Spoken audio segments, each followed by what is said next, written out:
আব্দুল্লাহ সন্তান মুহাম্মাদের কাছে যা, আবু বকরের কাছে যা, তাদের কাছে গিয়া তোরা রিজিকের ব্যবস্থা কর। আমাদের কাছে কোনো কাজ নাই, টাকা পয়সা নাই, তোদের রিজিকের ব্যবস্থা আমরা করতে পারবো না।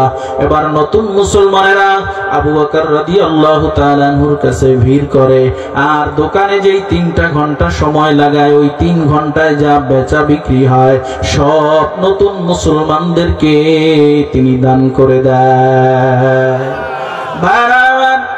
দাওয়াত দিতে দিতে এমন মজা পেয়েছে, যারা নামাজ আদায় করে আজান দিলে ঘরে আর টিকতে পারে না। কথা বলেন ঠিক কিনা? যারা রমজানের রোজার প্রতি যাদের মহব্বত আর ভালোবাসা জন্মে গেছে, তাদের কোটি টাকা দিলেও রমজানের একটা রোজা ভাঙবে না। আর যাদের রোজার প্রতি মায়া নাই, মহব্বত নাই, ভালোবাসা নাই, তারা মক্কার বাইতুল্লাহর গিলাফ ধরে লাব্বাইক বইলা আইসাও রমজান মাসে পর্দা করে, পর্দার মধ্যে বৈশা চা তামাক অন্য অন্য কিছু খায়। কথা বলেন ঠিক কিনা?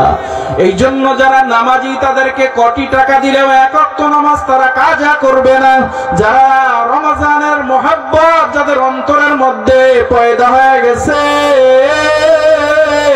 কোটি টাকা দিলেও তারা রমজানের রোজা ছাড়বে না। যাদের দান সৎকার প্রতি মায়া মহব্বত ভালোবাসা জন্মে গেছে, দানের কথা শুনলেই তারা আল্লাহর রাস্তায় দান করে, তারা কোনো কৃপণতা করে না। কথা বলেন ঠিক কিনা? আবু বকর রাদিয়াল্লাহু তাআলা আনহু এইবার চিন্তা করলেন, না না, আমি ব্যবসার মধ্যে মাত্র 3টা ঘন্টা সময় লাগাই, এই 3টা ঘন্টা সময় আমি ব্যবসার কাজে লাগাইব না। এই 3টা ঘন্টা সময় আমি ইসলামের জন্য দিয়ে দিব, দ্বীনের জন্য দিয়ে দিব। তবে কি করা প্রয়োজন, কি করা দরকার? তাহলে এই মক্কার প্লেস মতো আমার এই দোকানটা এখন বিক্রি করা প্রয়োজন, বিক্রি করা প্রয়োজন। যেহেতু আমি এই দোকানের মধ্যে সময় লাগাইতে পারি না, সময় দেই না, আমার ব্যবসা আস্তে আস্তে ধ্বংসের দিকে যাইতেছে। এদিকে পাশের সমস্ত ইহুদি দোকানদাররা বলা বলি শুরু করলো, দেখ এই আবু বকর কত সুন্দর প্রতিষ্ঠিত একজন ব্যবসায়ী, কিন্তু আব্দুল্লাহ সন্তান মুহাম্মাদের মুরিদ হইয়া তার ব্যবসাটাকে আস্তে আস্তে ধ্বংস করে দিতেছে, ধ্বংস করে দিতেছে। আবু বকর তো ক্ষতিগ্রস্ত হয়ে গেছে, আবু বকরের জীবনটা তো বিফল হয়ে গেল। আবু বকর ব্যবসা প্রতিষ্ঠানকে ধ্বংস কইরা জীবনটাকে তো বিফল বানায় ফেললো। এদিকে আবু বকর রাদিয়াল্লাহু তাআলা আনহু সিদ্ধান্ত নেয়, এই মক্কার জমিনের এই ব্যবসা প্রতিষ্ঠানটা আমি আর রাখবো না, এটা আমি বিক্রি করে দিব। আবু বকর রাদিয়াল্লাহু তাআলা আনহু মক্কার মার্কেটের মধ্যে প্রবেশ করে এলান করে দিছে, এ মক্কার ব্যবসায়ীরা তোমরা শোনো, আমি আবু বকরের এই দোকানটাকে বিক্রি করা হবে, আমি আবু বকরের দোকানটা আর রাখবো না, রাখবো না, রাখবো না, এই দোকানটা আমি বিক্রি করে দেব। আলহামদুলিল্লাহ, আলহামদুলিল্লাহিল্লাযী কাফা ওয়া সালামুন আলা ইবাদিহিল্লাযীনা ইসতাফা। أما بعد فأعوذ بالله من الشيطان الرجيم.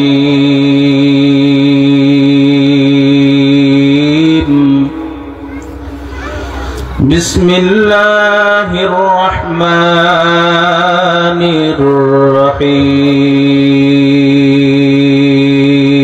الرحيم. والعصر إن الإنسان لفي خسر إلا الذين آمنوا وعملوا الصالحات وتواصوا بالحق وتواصوا بالصبر.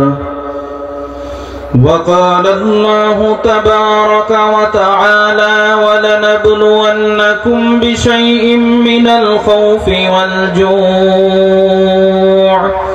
ونقص من الأموال والأنفس والثمرات وبشر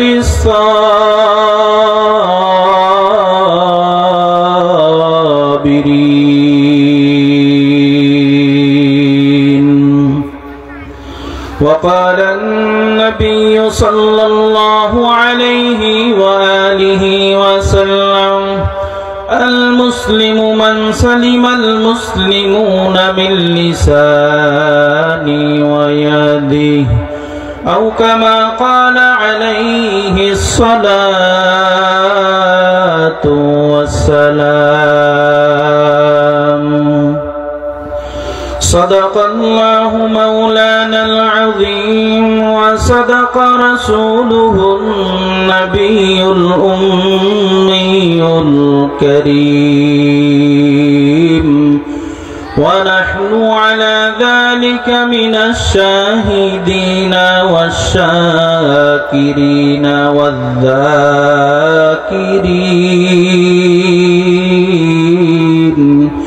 والحمد لله رب العالمين.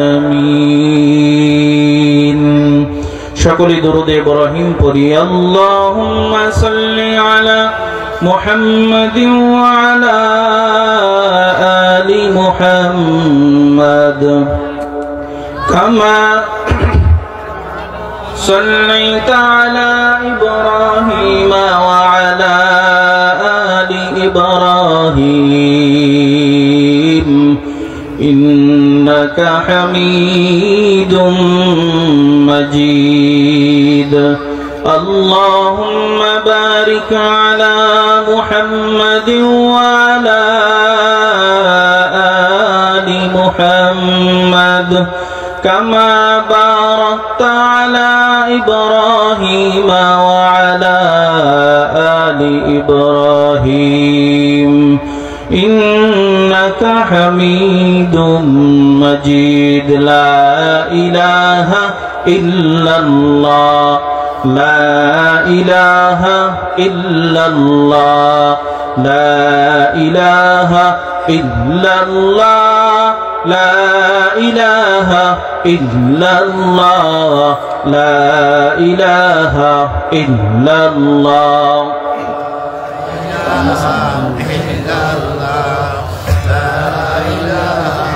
إلا الله، لا إله إلا الله، لا إله إلا الله،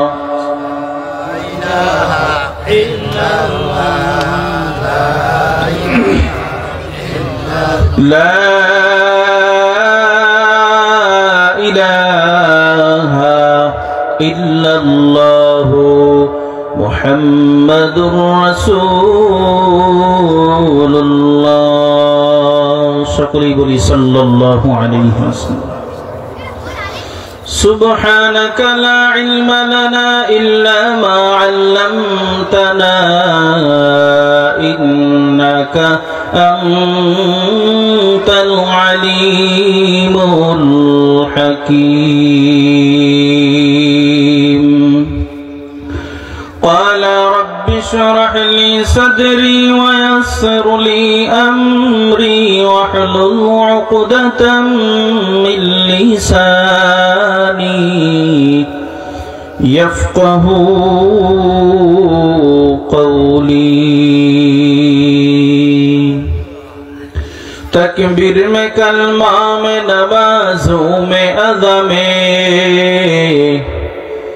تکبیر میں کلمہ میں نمازوں میں اذا میں، اے نام الہی چے ملا نام محمد،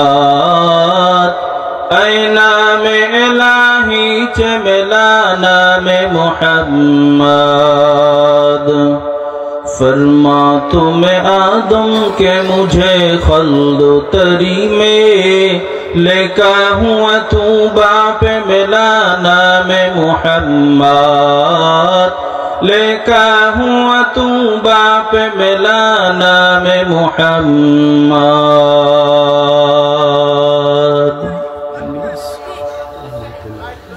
شکریہ الحمدللہ.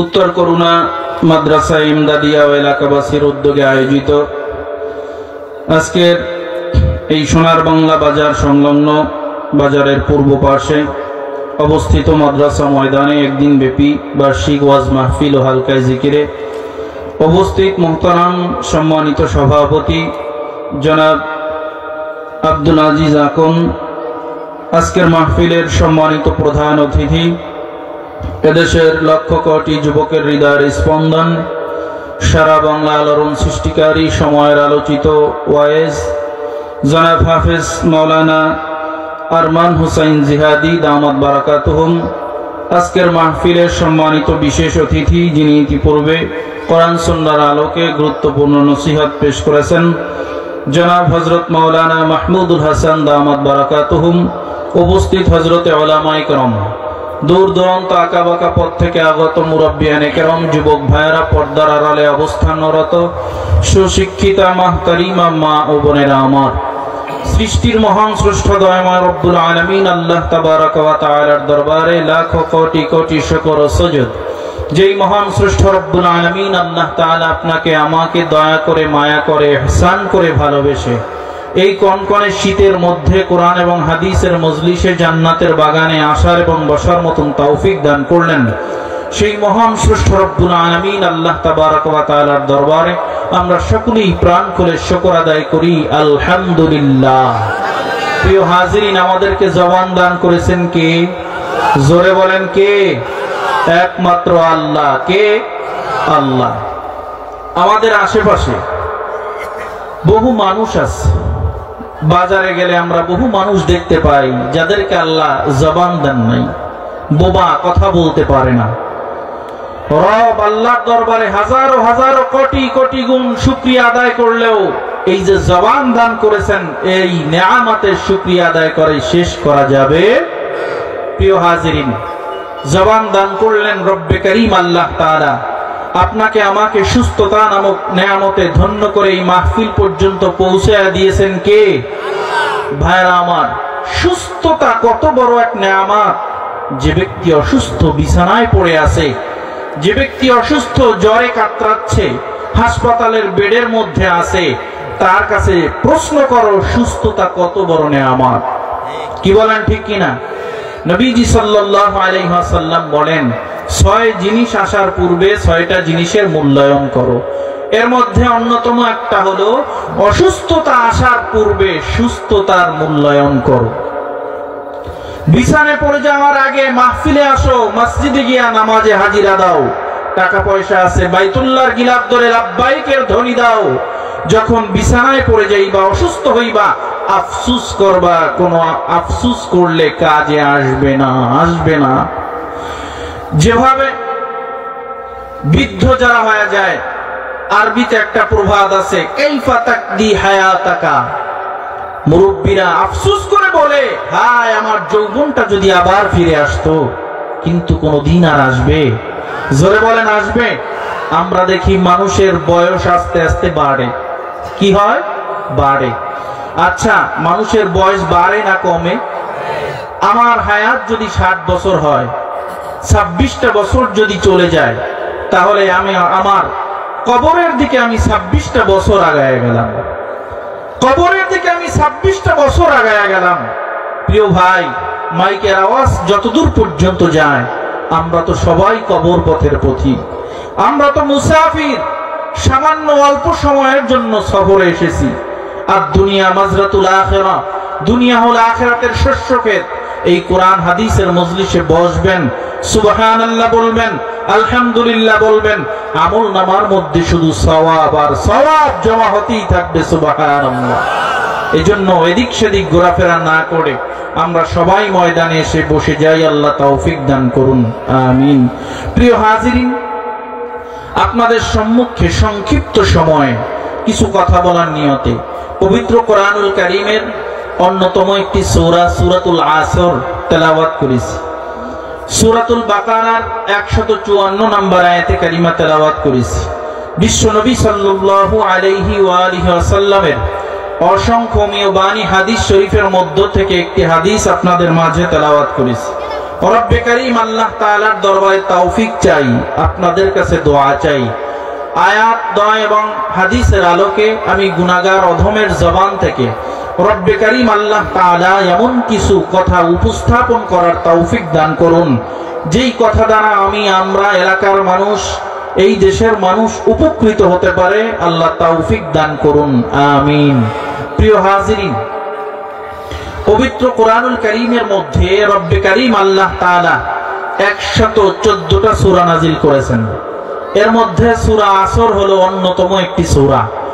এই সূরার শুরুতেই রব্বে কারীম আল্লাহ তাআলা বলেন ওয়াল আসর, সময়ের শপথ। কিসের শপথ? সময়ের শপথ। সময় এবং স্রোত কিন্তু কারোর জন্য অপেক্ষা করে না, করে? ঘড়ির কাঁটা কি থেমে থাকে? ঘড়ির কাঁটা থেমে থাকে? আল ওয়াক্তু লা ইয়ান্তাজিরু লিআহাদিন, সময় এবং স্রোত কারোর জন্য অপেক্ষা করে না। খালে জোয়ার আসছে, অজু করতে গেছি, একটু আগে বলছে যে জোয়ার চলে গেছে, আমরা বুঝতে পারি না, এখন ভাটা। আচ্ছা বলেন, জোয়ার কি মুসল্লিদের জন্য অপেক্ষা করবে যে মুসল্লিরা অজু করুক এরপরে আমি ভাটা লাগবো? বলেন, কারোর জন্য সময় এবং স্রোত অপেক্ষা করবে না। প্রিয় হাজিরিন, সময় একটা দামি সম্পদ। সময় কি? দামি একটা সম্পদ। যারা সময়কে মূল্যায়ন করে, সময়ের গুরুত্ব দেয়, দুনিয়ার জমিনে যারা সময় মেনটেন করে চলে, আল্লাহ তাআলা তাদের মাকাম এবং মর্যাদা দুনিয়ায়ও বাড়ায় দিবেন, আখিরাতেও বাড়ায় দিবেন। জোরে কোন সুবহানাল্লাহ।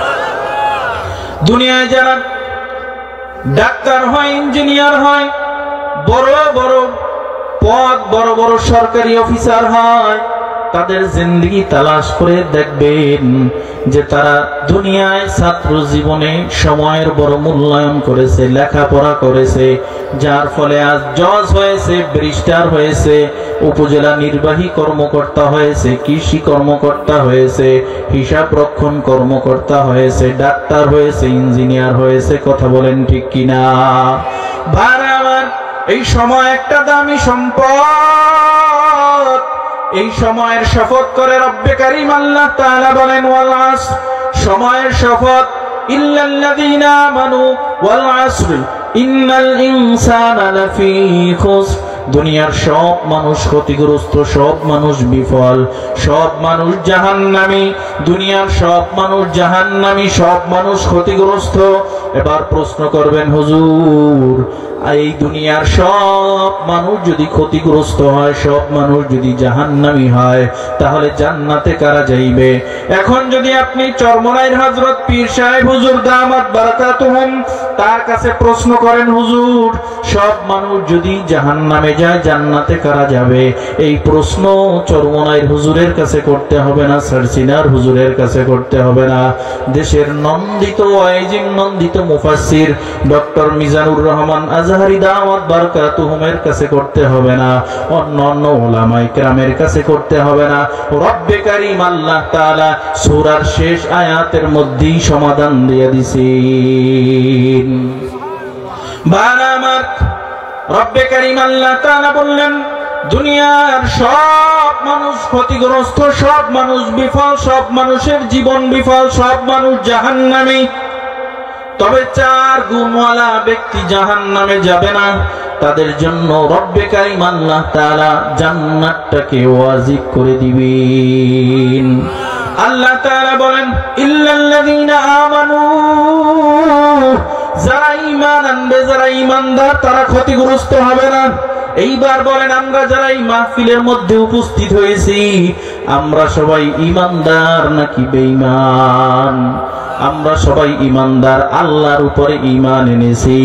আমানতু বিল্লাহি ওয়া মালাইকাতিহি ওয়া কুতুবিহি ওয়া রুসুলিহি ওয়াল ইয়াউমিল আখিরি ওয়াল কদরি খাইরিহি ওয়া শাররিহি মিনাল্লাহি তাআলা ওয়াল বা'সি বা'দাল মাউত। আমরা রব মালিক আল্লাহ তাআলার উপরে ঈমান এনেছি, রাসূলের উপরে ঈমান এনেছি, কিতাবের উপরে ঈমান এনেছি, আখিরাতের দিবসের উপরে ঈমান এনেছি, কবরের উপরে ঈমান এনেছি, মৃত্যুবরণ করতে হবে সত্য, এর উপরে আমরা ঈমান এনেছি, আমরা রব মালিক আল্লাহর উপরে ঈমান এনেছি, আমরা সবাই ঈমানদার, এতে বিন্দু পরিমাণে কোনো সন্দেহ নাই। রব্বে কারীম আল্লাহ তাআলা বলেন যারা ঈমানদার তারা ক্ষতিগ্রস্ত হবে না, ক্ষতিগ্রস্ত হবে না। 2 নাম্বার গুণ ইল্লাল্লাযীনা আমানু ওয়া আমিলুস সলিহাত, যারা ঈমান আনার পরে নেক আমল করবে, নেক আমল ঈমান আনার পরে যারা নেক আমল করবে তারা ক্ষতিগ্রস্ত হবে না, তারা জাহান্নামী হবে না, তাদের জীবনটা বিফলে যাবে না। এইবার বলেন আমরা ঈমান আনার পরে মসজিদে গিয়ে নামাজে হাজিরা দেই কি দেই না? মাহফিলে আসলাম, আমরা নেক আমল করার জন্য আসলাম। সামনে রমজান আসতেছে, রমজানের 30টা রোজা রাখবো, আমরা নেক আমলের মধ্যেও নিমজ্জিত হয়ে গেলাম, নেক আমলও আমরা করি। এইবার রব্বে কারীম আল্লাহ তাআলা বলেন ইল্লাল্লাযীনা আমানু ওয়া আমিলুস সলিহাত ওয়া তাওয়াসাউ বিল হাক্কি ওয়া তাওয়াসাউ বিস সাবর। এইবার ঈমান আনার পর নেক আমল করার পরে হকের উপরে প্রতিষ্ঠিত থাকা লাগবে, হকের উপরে প্রতিষ্ঠিত থাকা লাগবে। কোরআন সুন্নাহর অনুযায়ী নিজের জীবনকে সাজাতে হবে। এ মুসাফিরের দলেরা, কবর পথের পথিক, এ আমার বেতাগী এলাকার মুসলমান, হোসনাবাদ এলাকার মুসলমান, ঈমান আনার পরেই কিন্তু শয়তান বারবার ধোঁকা দেওয়ার জন্য চেষ্টা করবে। নেক আমল তুমি যেন না করতে পারো, নেক আমল থেকে শয়তান তোমাকে বঞ্চিত করতে চাইবে। মাগরিবের সময় তোমাকে আড্ডার মধ্যে লাগাইয়া দিবে, এই তো মাত্র আজান হয়ে গেল, এখন নামাজে যাওয়ার প্রয়োজন নাই, দরকার নাই, একটু পরে তুমি নামাজে হাজিরা দিবা, একটু পরে নামাজে যাইবা, 5 মিনিট এখনো বাকি। শয়তান কিন্তু আপনাকে আমাকে আগামীর চক্করে ফেলায়। কিসের চক্করে বলেন? শয়তান আগামীর চক্করে ফেলায়। বলে আজ ইবাদত করা লাগবে না, আজ ইবাদত করার কোনো প্রয়োজন নাই, দরকার নাই, আগামীকাল তুই ইবাদত করবি, আগামীকাল। শয়তান আগামীর চক্করে ফেলায়। এই সূরা আসরটাকে রব্বে কারীম আল্লাহ তাআলা কেন নাজিল করলেন? সূরা আসরটা কেন নাজিল হয়ে গেল? এর শানে নুজুল কি মুহাদ্দিস মুফাসসিরিন ইকরামগণ বলেন আল্লাহর নবী সাল্লাল্লাহু আলাইহি ওয়াসাল্লামের উপরে হেরা পর্বতে পবিত্র কোরআনুল কারীম নাজিল হয়ে গেল। পবিত্র কোরআনুল কারীম নাজিল হওয়ার পর বিশ্ব নবী সাল্লাল্লাহু আলাইহি ওয়াসাল্লাম দ্বীনের দাওয়াত দেয়, ঈমানের দাওয়াত দেয়, মানুষকে কালেমার দাওয়াত দেয়। কিন্তু মানুষ কালেমার দাওয়াত, ঈমানের দাওয়াত গ্রহণ করে না। মানুষ তার বিরোধিতা করে, ঈমানের দাওয়াত গ্রহণ না কইরা মানুষ নবীর বিরোধিতা করে। এমন কি তার নিজের বংশের মানুষরা নবীর বিরুদ্ধাচরণ করে, তার উপরে নির্যাতনের স্টিম রুলার চালায়া দেয়। এ পর্যায়ে মায়ার নবী সাল্লাল্লাহু আলাইহি ওয়াসাল্লাম হযরতে আবু বকর রাদিয়াল্লাহু তাআলা আনহুর কাছে হাজির হয়ে গেলেন ঈমানের দাওয়াত নিয়ে, কালেমার দাওয়াত নিয়ে। আবু বকর রাদিয়াল্লাহু তাআলা আনহুর কাছে হাজির হয়ে গেলেন। আবু বকর রাদিয়াল্লাহু তাআলা আনহুকে ঈমানের দাওয়াত দেয়, কালেমার দাওয়াত দেয়। আবু বকর রাদিয়াল্লাহু তাআলা আনহু এমন একজন মানুষ যিনি ছিলেন মক্কার মধ্যে প্রতিষ্ঠিত একজন ব্যবসায়ী, তার বাবাও ছিলেন প্রতিষ্ঠিত একজন ব্যবসায়ী। আবু বকর রাদিয়াল্লাহু তাআলা আনহুর দাদাও ছিলেন একজন প্রতিষ্ঠিত ব্যবসায়ী। মায়ার নবী সাল্লাল্লাহু আলাইহি ওয়াসাল্লাম যখন আবু বকর রাদিয়াল্লাহু তাআলা আনহুকে দ্বীনের দাওয়াত দেয়, কালেমার দাওয়াত দেয়, ঈমানের দাওয়াত দেয়, আবু বকর রাদিয়াল্লাহু তাআলা আনহু মায়ার নবীর দাওয়াত কবুল করে ইসলাম গ্রহণ করে নেয়। আবু বকর রাদিয়াল্লাহু তাআলা আনহু ইসলাম গ্রহণ করার পরে কয়েকদিন পরে মায়ার নবী সাল্লাল্লাহু আলাইহি ওয়াসাল্লাম আবু বকর রাদিয়াল্লাহু তাআলা আনহুকে ডাক দিয়া বলেন, ও আবু বকর, আপনি তো ঈমানের দাওয়াত গ্রহণ করছেন, কালেমার দাওয়াত গ্রহণ করছেন, এখন আমার একজন সঙ্গী প্রয়োজন, সঙ্গী দরকার। ও আবু বকর, আমি যে দ্বীনের দাওয়াত দেই, ইসলামের দাওয়াত দেই, কালেমার দাওয়াত দেই, একা একা মানুষের মাঝে কালেমার দাওয়াত নিয়ে গেলে মানুষ আমার উপরে বিরুদ্ধাচরণ করে, আমার উপরে খারাপ আচরণ করে, আমার সঙ্গে ভালো ব্যবহার করে না। আপনি যদি আমার একটু সঙ্গী হয়ে যাইতেন তাহলে আমি সঙ্গী পাইতাম, দ্বীনের দাওয়াত দিতে আমার জন্য একটু সহজ হয়ে যেত। আবু বকর রাদিয়াল্লাহু তাআলা আনহু চিন্তা করলেন, দৈনিক 24টা ঘন্টা সময়, এই দৈনিক 24টা ঘন্টা সময়ের মধ্যে আমি 12টা ঘন্টা আমার পারিবারিক কাজে, ঘুম সহ, খাওয়া দাওয়া সহ অন্য কাজ কর্মের মধ্যে আমি কাটায়া দেই, আর বাকি 12টা ঘন্টা সময় আমি আমার ব্যবসার কাজের জন্য সময় লাগাই। দোকান খুইলা আমি ব্যবসা করি, ব্যবসার কাজে সময় লাগাই। আবু বকর রাদিয়াল্লাহু তাআলা এইবার চিন্তা করলেন, মায়ার নবী সাল্লাল্লাহু আলাইহি ওয়াসাল্লামের সঙ্গে একটু দ্বীনের দাওয়াত দেওয়া প্রয়োজন, ইসলামের দাওয়াত দেওয়া প্রয়োজন। আবু বকর রাদিয়াল্লাহু তাআলা এইবার চিন্তা করলেন, আমি ব্যবসার থেকে 3টা ঘন্টা মাইনাস কইরা 3টা ঘন্টা মায়ার নবীর সঙ্গে আমি দ্বীনের দাওয়াত দিব, কালিমার দাওয়াত দিব, ঈমানের দাওয়াত দিব, আর বাকি 9টা ঘন্টা সময় আমি ব্যবসার কাজে লাগাই দিব। পরের দিন থেকে আবু বকর রাদিয়াল্লাহু তাআলা আনহু দৈনিক 3টা ঘন্টা সময় মায়ার নবীর সঙ্গে দ্বীনের দাওয়াত দেওয়ার জন্য, কালিমার দাওয়াত দেওয়ার জন্য বের হয়। আবু বকর রাদিয়াল্লাহু তাআলা আনহু কয়েকদিন 3টা ঘন্টা কইরা দ্বীনের দাওয়াত দিতে গিয়া, দ্বীনের দাওয়াত দিতে দিতে তার দাওয়াতের প্রতি এত মায়া, এত মোহাব্বত, এত ভালোবাসা জন্মে গেছে। এবার আবু বকর রাদিয়াল্লাহু তাআলা আনহু চিন্তা করলেন, না না, আমি যে দ্বীনের জন্য, ইসলামের জন্য মাত্র 3টা ঘন্টা সময় দেই, এই সময়টা আমার জন্য পর্যাপ্ত সময় না, আবার সময় বাড়ানো প্রয়োজন, সময় লাগানো দরকার। ভাইরা আমার, আবু বকর রাদিয়াল্লাহু তাআলা আনহু এইবার চিন্তা করলেন, না না, আগামীকাল থেকে আমি আর 3টা ঘন্টা দাওয়াত দিব না, আরো 3 ঘন্টা বাড়াইয়া দৈনিক 6টা ঘন্টা দাওয়াতের কাজে লাগাই দিব, আর দৈনিক 6 ঘন্টা আমি ব্যবসা করব। পরের দিন থেকে দৈনিক কয় ঘন্টা লাগায়? 6 ঘন্টা দ্বীনের দাওয়াতের সময় লাগায় দেয়। আবু বকর রাদিয়াল্লাহু তাআলা আনহু 6 ঘন্টা সময় যখন দ্বীনের দাওয়াতে লাগায় যায়, দাওয়াত দিতে দিতে দিতে দিতে তার দাওয়াতের প্রতি, ইসলামের প্রতি এত মায়ার মোহাব্বত, ভালোবাসা জমে গেছে, তিনি এবার সিদ্ধান্ত নিয়ে নিছে, না না, আগামীকাল থেকে আর আমি 6টা ঘন্টা সময় লাগাবো না, ব্যবসার থেকে আরো 3টা ঘন্টা মাইনাস করে আমি দৈনিক 9 ঘন্টা সময় নবীর সঙ্গে দাওয়াতে লাগাই দিব। এখন ধারাবাহিক কয় ঘন্টা সময় লাগে? 9 ঘন্টা সময় দৈনিক দাওয়াতের কাজে লাগায় দেয়। ব্যবসায় যদি সময় না দেয়, এই বেচা বিক্রি যা কিছু করে সব দ্বীনের রাস্তায় আবু বকর রাদিয়াল্লাহু তাআলা আনহু সব খরচ করে। সুবহানাল্লাহ। নতুন করে আর মাল দোকানে উঠানো সম্ভব হয় না। এই যে দাওয়াত দিতে দিতে এখন মুসলমানের দল ভারী হয়ে যাইতেছে, অনেক মানুষ মুসলমান হয়ে যাইতেছে। এবার নতুন মুসলমানেরা আবু বকর রাদিয়াল্লাহু তাআলা আনহুর কাছে আইসা বলে, ও পয়গম্বরের সাহাবী আবু বকর, আপনার দাওয়াত পাইয়া আমরা ইসলাম ধর্ম গ্রহণ করলাম। এখন মক্কার ইহুদি বেঈমান মুশরিকেরা আমাদেরকে কাজ দেয় না, আমাদের রিজিকের বড় অভাব।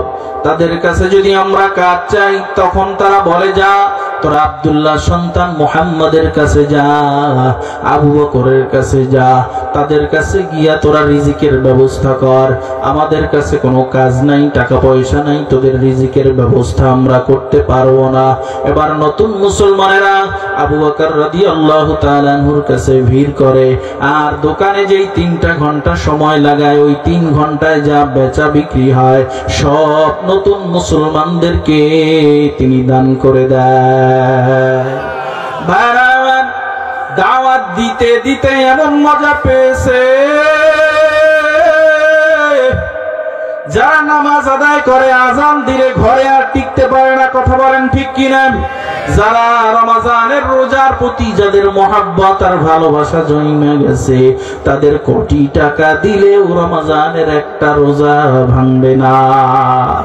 আর যাদের রোজার প্রতি মায়া নাই, মহব্বত নাই, ভালোবাসা নাই, তারা মক্কার বাইতুল্লাহর গিলাফ ধরে লাব্বাইক বইলা আইসাও রমজান মাসে পর্দা করে, পর্দার মধ্যে বৈশা চা তামাক অন্য অন্য কিছু খায়। কথা বলেন ঠিক কিনা? এই জন্য যারা নামাজি তাদেরকে কোটি টাকা দিলেও এক ওয়াক্ত নামাজ তারা কাজা করবে না। যারা রমজানের মহব্বত যাদের অন্তরের মধ্যে পয়দা হয়ে গেছে, কোটি টাকা দিলেও তারা রমজানের রোজা ছাড়বে না। যাদের দান সৎকার প্রতি মায়া মহব্বত ভালোবাসা জন্মে গেছে, দানের কথা শুনলেই তারা আল্লাহর রাস্তায় দান করে, তারা কোনো কৃপণতা করে না। কথা বলেন ঠিক কিনা? আবু বকর রাদিয়াল্লাহু তাআলা আনহু এইবার চিন্তা করলেন, না না, আমি ব্যবসার মধ্যে মাত্র 3টা ঘন্টা সময় লাগাই, এই 3টা ঘন্টা সময় আমি ব্যবসার কাজে লাগাইব না। এই 3টা ঘন্টা সময় আমি ইসলামের জন্য দিয়ে দিব, দ্বীনের জন্য দিয়ে দিব। তবে কি করা প্রয়োজন, কি করা দরকার? তাহলে এই মক্কার প্লেস মতো আমার এই দোকানটা এখন বিক্রি করা প্রয়োজন, বিক্রি করা প্রয়োজন। যেহেতু আমি এই দোকানের মধ্যে সময় লাগাইতে পারি না, সময় দেই না, আমার ব্যবসা আস্তে আস্তে ধ্বংসের দিকে যাইতেছে। এদিকে পাশের সমস্ত ইহুদি দোকানদাররা বলা বলি শুরু করলো, দেখ এই আবু বকর কত সুন্দর প্রতিষ্ঠিত একজন ব্যবসায়ী, কিন্তু আব্দুল্লাহ সন্তান মুহাম্মাদের মুরিদ হইয়া তার ব্যবসাটাকে আস্তে আস্তে ধ্বংস করে দিতেছে, ধ্বংস করে দিতেছে। আবু বকর তো ক্ষতিগ্রস্ত হয়ে গেছে, আবু বকরের জীবনটা তো বিফল হয়ে গেল। আবু বকর ব্যবসা প্রতিষ্ঠানকে ধ্বংস কইরা জীবনটাকে তো বিফল বানায় ফেললো। এদিকে আবু বকর রাদিয়াল্লাহু তাআলা সিদ্ধান্ত নেয়, এই মক্কার জমিনের এই ব্যবসা প্রতিষ্ঠানটা আমি আর রাখবো না, এটা আমি বিক্রি করে দিব। আবু বকর রাদিয়াল্লাহু তাআলা মক্কার মার্কেটের মধ্যে প্রবেশ করে এলান করে দিছে, এ মক্কার ব্যবসায়ীরা তোমরা শোনো, আমি আবু বকরের এই দোকানটাকে বিক্রি করা হবে, আমি আবু বকরের দোকানটা রাখবো না, রাখবো না, রাখবো না, এই দোকানটা আমি বিক্রি করে দেব। পাশের ইহুদি দোকানদার এসে বলে, আবু বকর কত টাকা তুমি চাও, কত টাকা দিলে তোমার দোকানটা তুমি আমাকে দিয়ে দিবা? আবু বকর রাদিয়াল্লাহু তাআলা বলে, এই কয় টাকা আমি চাই। এবার ইহুদি ডাক দিয়া বলে, আমি নগদেই কয় টাকা দিতে পারবো না, আমি এই কয় টাকা দিব আর এই কয় টাকা বাকি থাকবে। আবু বকর রাদিয়াল্লাহু তাআলা বলে, না না, তা হবে না। ইহুদিদেরকে কোনোদিন বিশ্বাস করতে পারে না ইমানদার। আবু বকর রাদিয়াল্লাহু তাআলা বলে, যা দাও, নগদ লাগবে। ইহুদি এইবার নগদ টাকা দিয়া আবু বকর রাদিয়াল্লাহু তাআলা আনহুর দোকানটাকে ক্রয় করে নেয়, ক্রয় করে নেয়। আবু বকর রাদিয়াল্লাহু তাআলা আনহু দোকান বিক্রির টাকা পকেটে নিয়ে নবীর দরবারের দিকে রওনা দেয়। আর ওই ইহুদি দোকানদার ডাক দিয়া কয়, আবু বকর তো পুরাই ক্ষতিগ্রস্ত হয়ে গেছে, পুরাই ধ্বংস হয়ে গেছে, আবু বকরের জীবনটা তো বিফল, এত সুন্দর ব্যবসা প্রতিষ্ঠানটাকে আমার কাছে বিক্রি করে দিয়া ওই আবু বকর আব্দুল্লাহ সন্তান মুহাম্মাদের মুরিদ হইয়া জীবনটাকে বিফল করে ফেলেছে, নষ্ট করে ফেলেছে। আবু বকর রাদিয়াল্লাহু তাআলা পকেট ভর্তি টাকা নিয়ে নবীর দরবারের দিকে রওনা। পথের মধ্যে যাওয়ার পথে শুনতেছে, পথের কাছেই একেবারে পথের নিকটে কে যেন ডাক দেয়, আল্লাহু আহাদ, আল্লাহু আহাদ, আল্লাহু আহাদ। আর কান্নার আওয়াজ, কান্নার আওয়াজ। আবু বকর রাদিয়াল্লাহু তাআলা আনহু এইবার তাকায় দেখে উমাইয়া বেঈমানের দল বেলাল রাদিয়াল্লাহু তাআলা আনহুকে ব্যত্রাঘাত করতেছে, মারতেছে। আর বেলাল রাদিয়াল্লাহু তাআলা আনহুর অন্তরে এত পরিমাণ আমার আল্লাহর মায়ার মোহাব্বত আর ভালোবাসা। আর বেলাল রাদিয়াল্লাহু তাআলা আনহু জোরে জোরে আল্লাহু আহাদ আল্লাহু আহাদ বলিয়া ডাকে। আর আবু বকর রাদিয়াল্লাহু তাআলা আনহু গিয়া বলে, ও বেলাল, তুমি যদি আমার মাওলার নাম আস্তে নাও তবু আমার আল্লাহ শুনে। শুনে কি শুনে না? মনে মনে বললো আমার আল্লাহ শুনে। ও বেলাল, তুমি আস্তে আস্তে কইরা আমার আল্লাহর নাম ডাকো, তারপরেও আমার আল্লাহ তোমার ডাক শুনবে।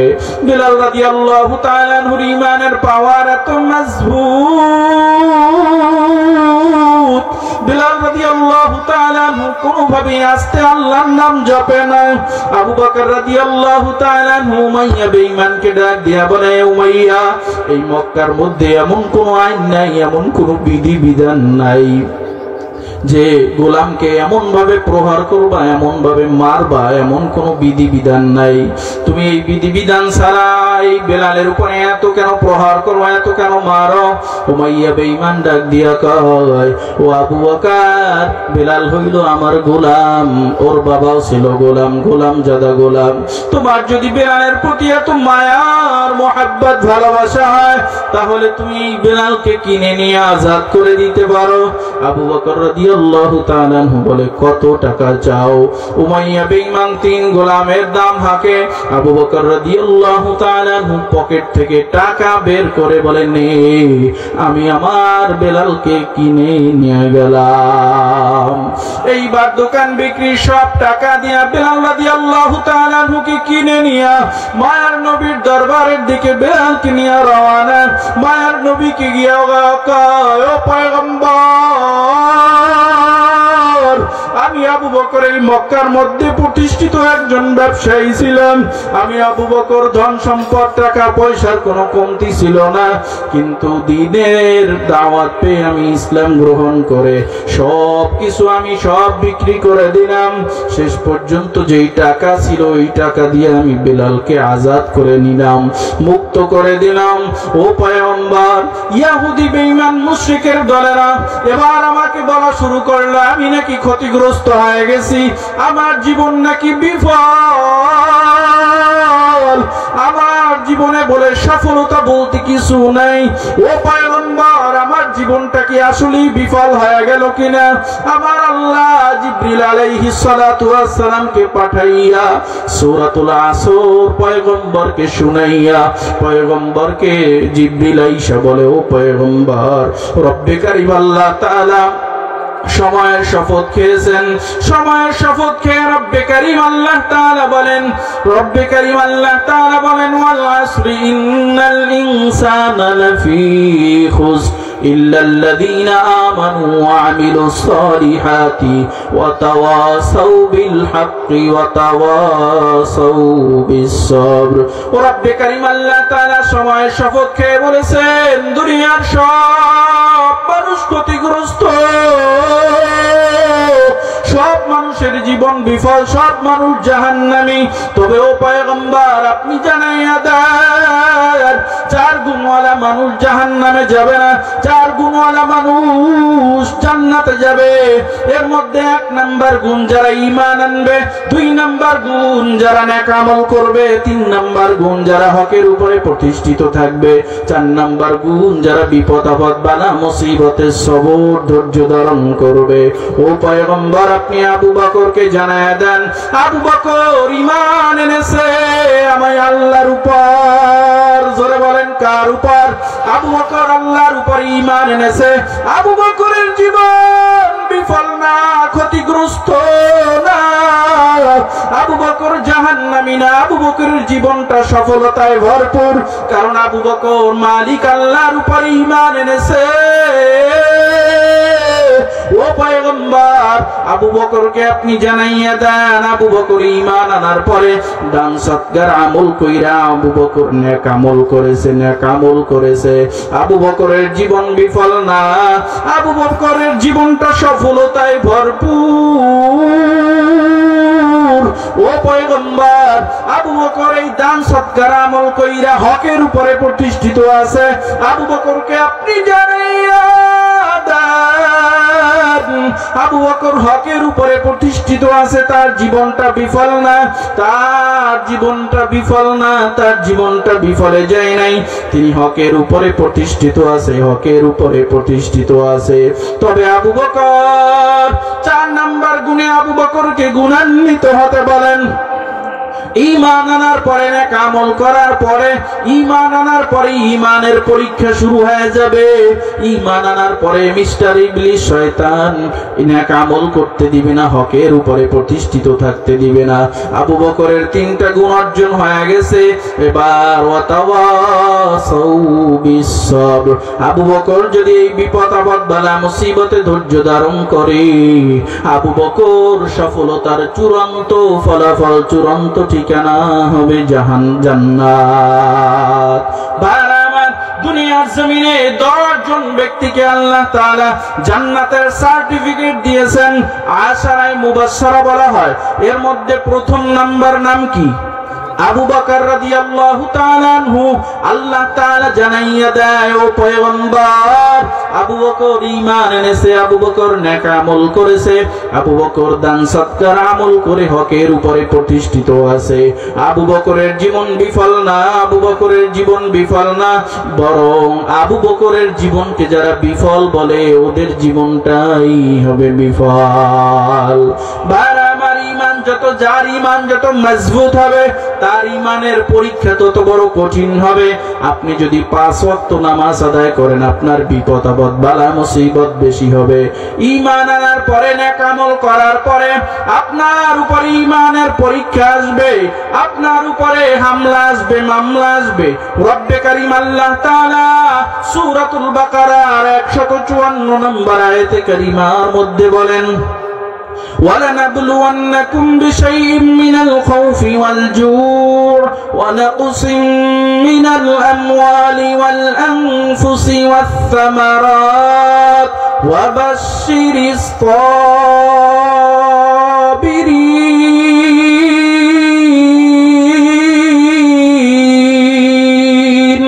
আল্লাহ বলেন, আমি ইমানদার বান্দাদেরকে পরীক্ষা করবই করব।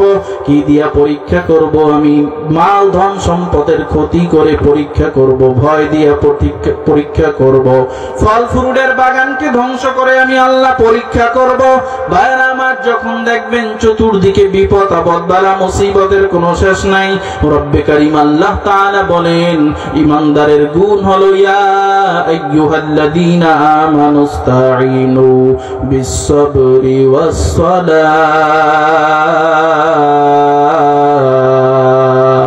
ইন্নাল্লাহা মা'আস-সাবিরিন। আল্লাহু আকবার।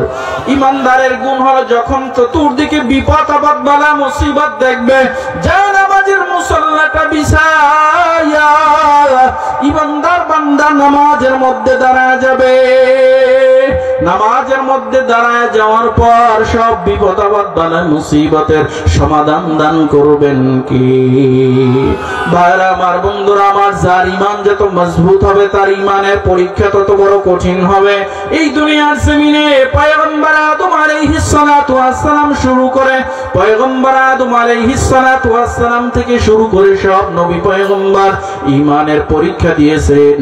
যাদের ঈমান দুনিয়ার জমিনে যত মজবুত, ওলিয়া উলিয়া পীর গাউস কুতুব উলামায়ে কেরাম, যাদের ঈমান যত মজবুত, তারা ঈমানের পরীক্ষা দিয়েছেন তত বেশি, তত কঠিন। ভাইরা আমার, বন্ধুরা আমার, হযরত আইয়ুব আলাইহিস সালাতু ওয়াস সালামের নাম আমরা শুনছি। হযরত আইয়ুব আলাইহিস সালাতু ওয়াস সালাম দুনিয়ার বাদশা ছিলেন এবং পয়গম্বর ছিলেন। তার ধন সম্পদ টাকা পয়সার কোনো অভাব ছিল না, কমতি ছিল না। আল্লাহ তাআলা একদিন মিস্টার ইবলিস শয়তানকে ডাক দিয়ে বলে, ও শয়তান, তুই না বলছো দুনিয়ায় যারা টাকা পয়সার মালিক হয়, ধন দৌলত সম্পদের মালিক হয়, তারা নাকি আমি আল্লাহকে ভুলিয়া যায়, আল্লাহকে ভুলিয়া যায়। আমি আল্লাহ স্মরণ নাকি তারা করে না, আমি আল্লাহকে তারা নাকি ভুলিয়া যায়। ও শয়তান, দেখ, তাকায়া দেখ, আমার আইয়ুবের ধন সম্পদ টাকা পয়সা সম্মানের কোনো অভাব নাই, এরপরেও আমার আইয়ুব বিন্দু পরিমাণ সময়ের জন্য আমি আল্লাহকে ভুলে না। এবার শয়তান শয়তানির সবল ফালায়। শয়তান কয়, আল্লাহ আপনার আইয়ুবের টাকা পয়সা অনেক বেশি আছে বিদায়, ধন সম্পদ অনেক বেশি আছে বিদায়, তার কোনো টেনশন নাই, চিন্তা নাই, যার ফলে আপনাকে কখনো তিনি ভুলে না, সব সময় আপনার স্মরণ, আপনার জিকির জবানের মধ্যে থাকে। আল্লাহ কয়, তুই না কিছুদিন আগে বলছো যাদের ধন সম্পদ টাকা পয়সা বেশি তারা নাকি আমি আল্লাহকে ভুলে যায়। শয়তান ইবলিস এবার তার জবাব ঘুরায়া বলে, না না, যারা অভাবী হয় তারা অভাবের তাড়নায় আপনাকে ভুলিয়া যায়, কিন্তু আইয়ুবের তো টাকা পয়সা ধন দৌলত সম্পদের কোনো অভাব নাই। আল্লাহ কয়, দেখবি আগামীকাল সকালবেলা আমি আইয়ুবকে পরীক্ষা করব। হযরত আইয়ুব আলাইহিস সালাতু ওয়াস সালাম রাতের বেলা সুন্দরভাবে বিছানায় গিয়া ঘুমায়া গেলেন। রাতের বেলা ঘুমালেন, সকালবেলা উঠলেন, ফজরের পরে তাসবিহ তাহলিল আদায় করার পর যায় নামাজের মুসাল্লার মধ্যে বসে আছেন। এবার আইয়ুব আলাইহিস সালাতু ওয়াস সালামের কর্মচারীরা এসে কয়, ও আমাদের মালিক ও পয়গম্বর আইয়ুব, একটা দুঃসংবাদ শোনেন, একটা খারাপ সংবাদ শোনেন। আপনার যত হিমাগার গুলো ছিল, শস্য সংগ্রহ করার বড় বড় গুদাম গুলো ছিল, সব গুদাম গুলা রাতের বেলা পুড়ে গেছে। শুধু গুদাম গুলো পুড়ে গেছে এমনটা না, আপনার হাজার হাজার বিঘা জায়গা সম্পত্তি, সব সম্পত্তির ফসল গুলো পুড়িয়া গেছে। এমনকি সম্পত্তির চিহ্ন আইল সীমানা পর্যন্ত আমরা খুঁজিয়া পাই না। ও পয়গম্বর আইয়ুব, আপনার মাল ধন দৌলত সম্পদ বলতে এখন আর কিছু নাই। এত বড় দুঃসংবাদ শোনার পরে আইয়ুব আলাইহিস সালাম একটু জিকির করেন, লা ইলাহা ইল্লাল্লাহ, লা ইলাহা ইল্লাল্লাহ,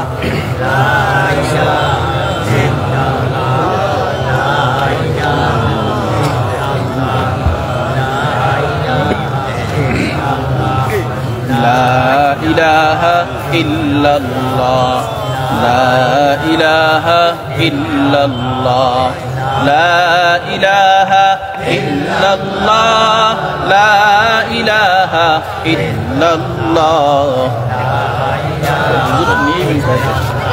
কয়টাই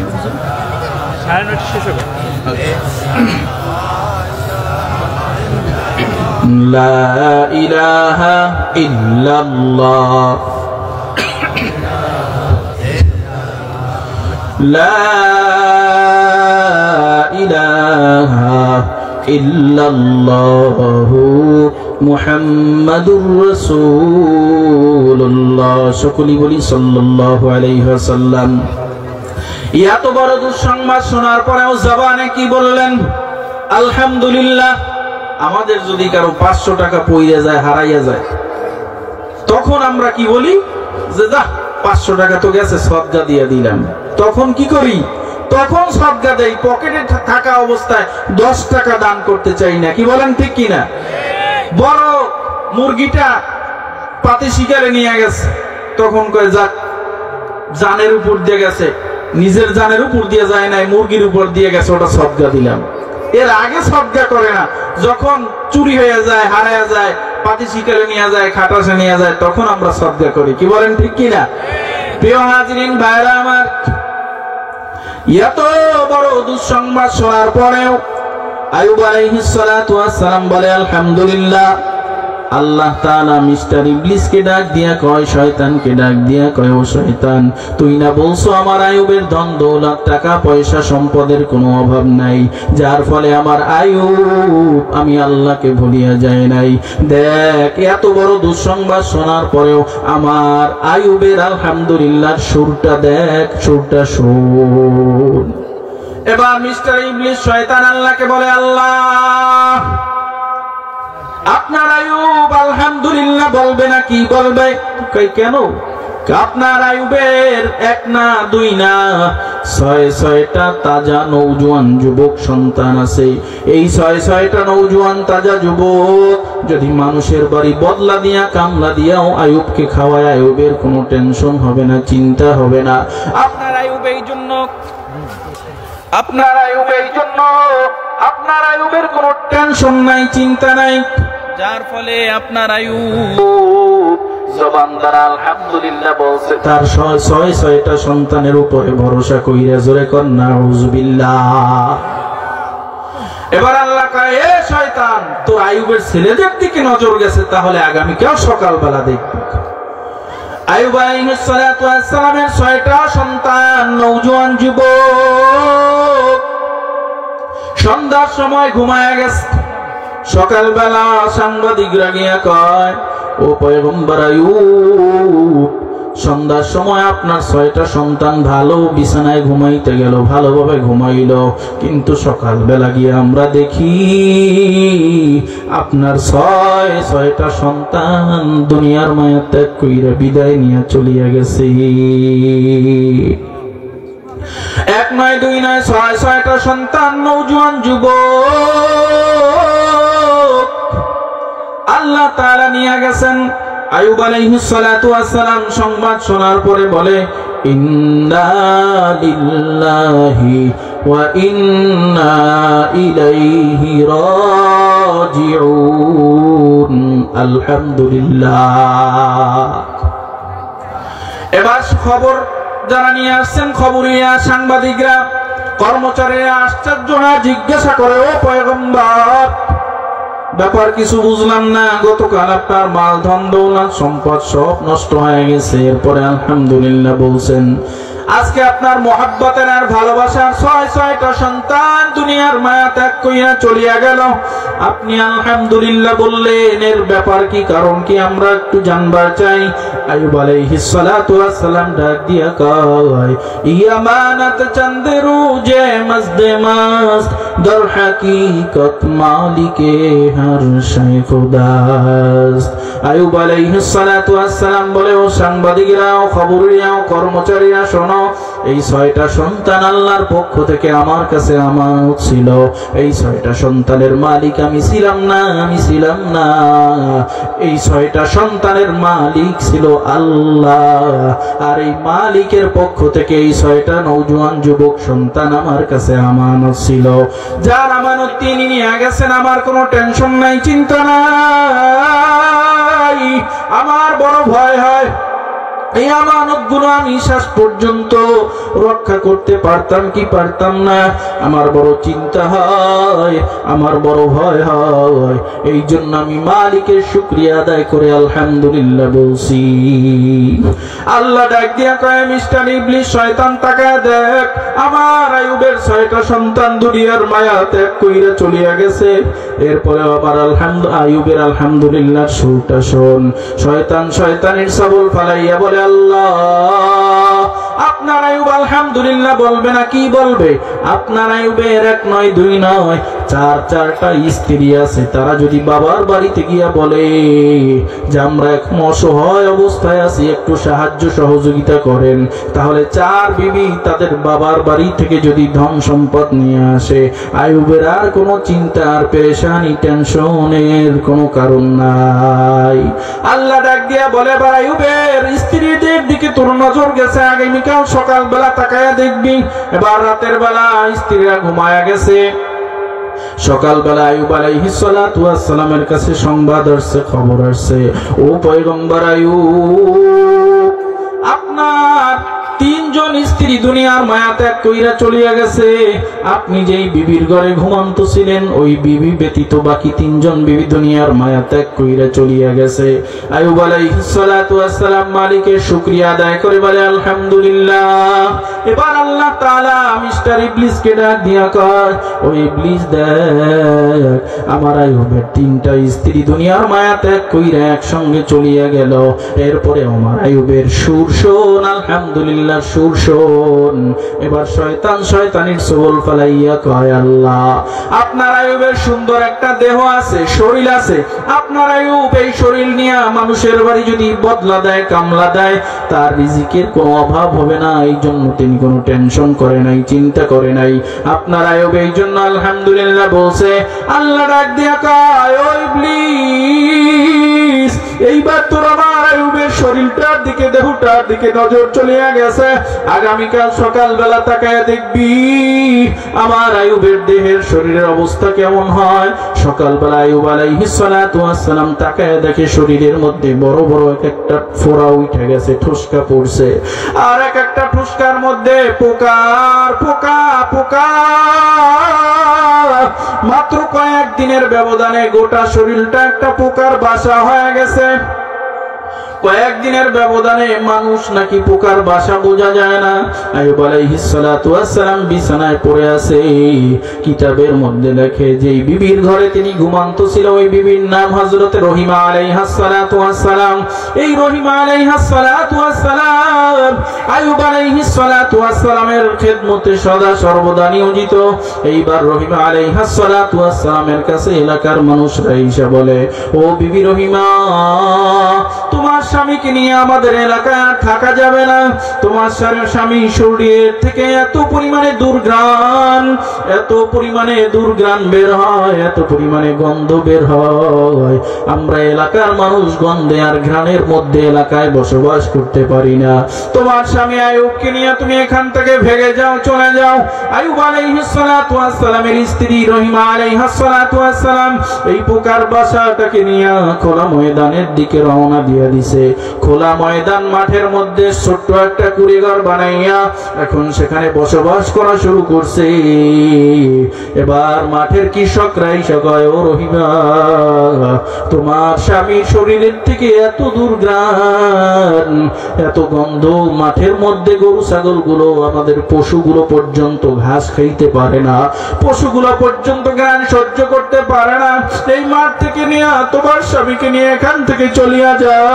রহিমা আলাইহাস সালাতু ওয়াস সালাম রাস্তার পাশে ছোট্ট একটা কুড়িঘর বানাইয়া সেখানে তার স্বামী আইয়ুব আলাইহিস সালাতু ওয়াস সালামকে নিয়ে বসবাস করে। এবার পথিকরা ডাক দিয়া কয়, রহিমা, তোমার স্বামীকে নিয়ে এখান থেকে ভেগে যাও, চলিয়া যাও। আমরা যারা পথের মধ্যে চলাফেরা করি, বাড়িতে গিয়ে খানা খাইতে পারি না, আমাদের নাকের থেকে ঘ্রাণ, নাকের থেকে গন্ধ দূর হয় না, বাড়িতে আমাদের ছেলে সন্তানরা খানা খাইতে পারে না।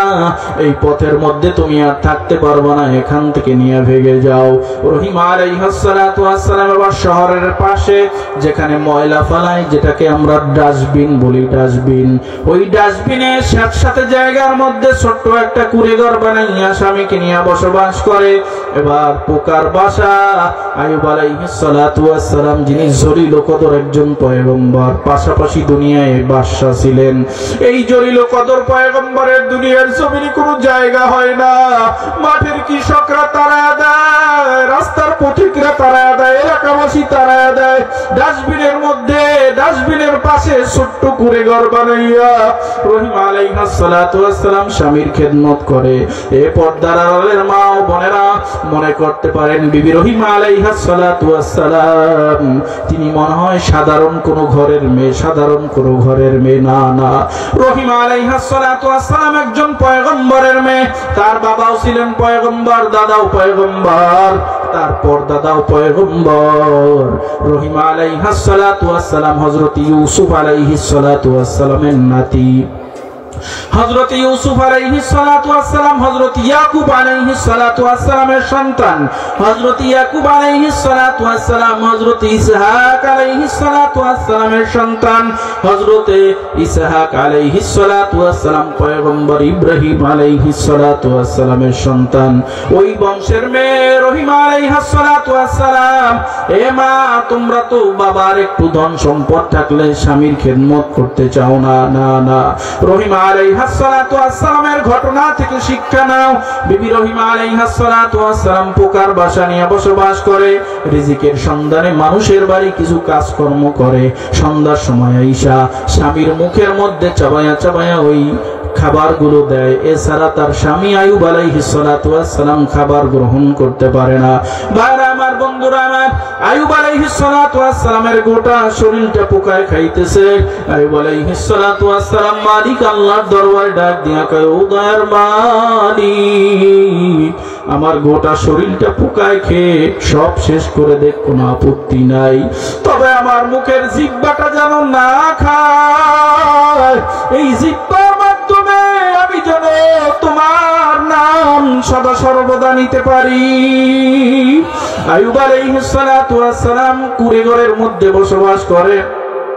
রহিমা আলাইহিস সালাতু ওয়াস সালাম একদিন মানুষের বাড়ি কাজকর্ম কইরা আইসা খাবার চিবায়া স্বামীর মুখের মধ্যে দিবেন। জিহ্বার আগার থেকে স্বামীর মুখের মধ্যে দিতে হয়।